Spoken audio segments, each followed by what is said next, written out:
Good morning! Pupunta nga pala ako ngayong umaga sa may seaside. Maglalakad-lakad nga muna ako doon. Feeling ko kasi bumibigat at lumalaki na yung mga bilibili ko sa puson.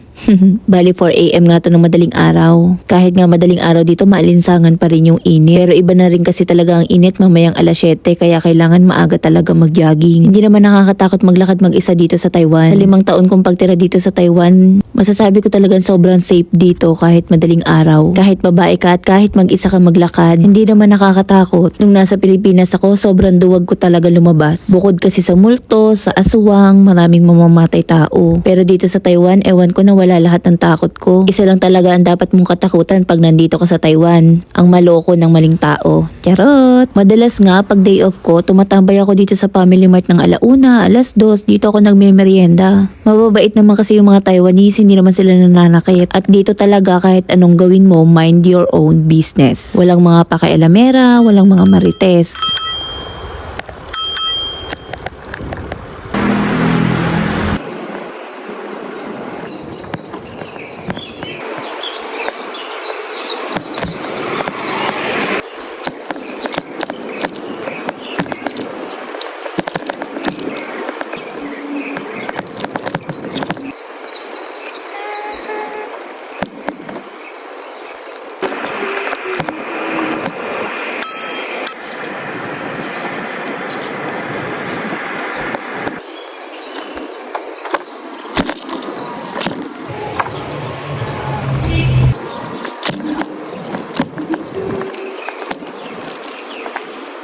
Ayaw ma. 挑这个 Okay na. 那饮料吗？ Naho. Iyo saya. Okay. 等我一下。 May nadaanan na nga din akong truck na nagtitinda ng almusal kaya bumili na rin ako. Bumili ako ng isang burger tsaka 2 soya. Pag lumalabas nga ako mag-isa, lagi kong dala yung tripod ko. At sa halip na madami akong nagagawa katulad ng pag-jogging, pagtakbo, pagbabike, mas nauubos talaga yung oras ko sa pagpipicture at tsaka sa pagbibideo.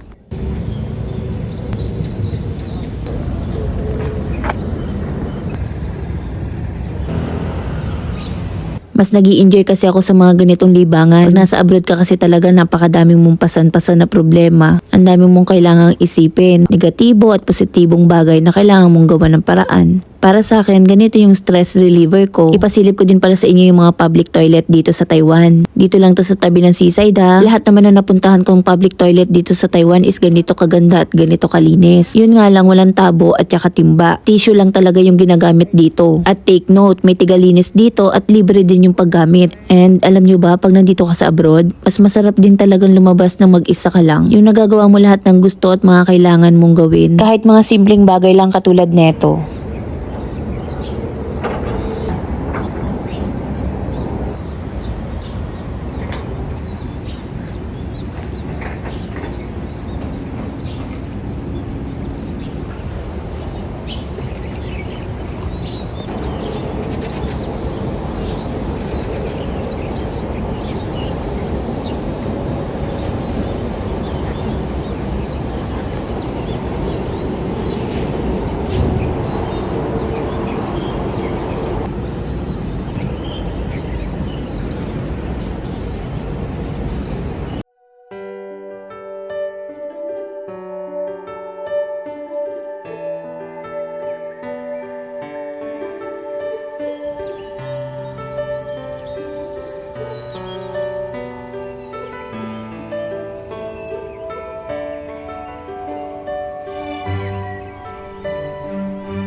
O diba, ang ganda ng view, nakaka-refresh ng isip. Tama nga sila no, ikaw magdidesisyon kung anong gusto mo mangyari sa buhay mo. Kahit gaano kabigat yung pinagdadaanan mo, nakadepende talaga sa'yo kung mas ilulubog mo yung sarili mo or gagawa ka ng paraan para libangin at maging masaya. Kinakabag na ata ako sa suot ko.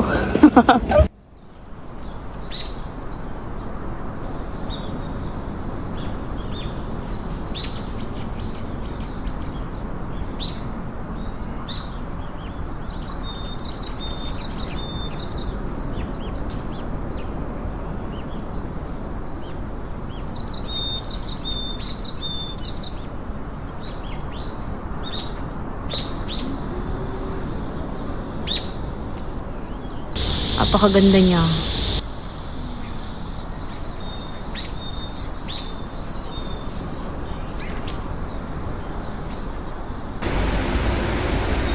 Ay, sana all talaga.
Huwag na kayong masyadong mag-isip kung sino ba yung kumukuha sa akin ng mga video at saka mga picture. Sanay talaga ako lumabas mag-isa at saka tripod at remote lang yung daladala ko. Ganito nga lang yung ginagawa ko kahit may mga nakakakita sa akin, hindi naman nila ako kilala eh.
Ngayon lang talaga ako tumaba dito sa Taiwan. Yung unang 2 taon ko dito, ay sobrang payat ko talaga noon. Ngayon lang talaga ako nagkalaman at ngayon lang nakarecover yung katawan ko sa stress.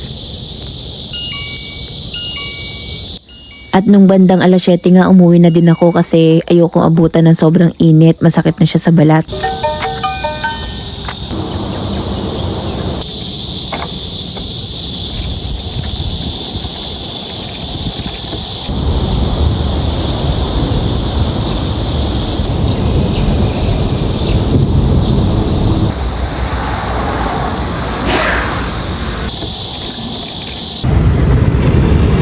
And that's all for today's video. Thank you for watching, guys.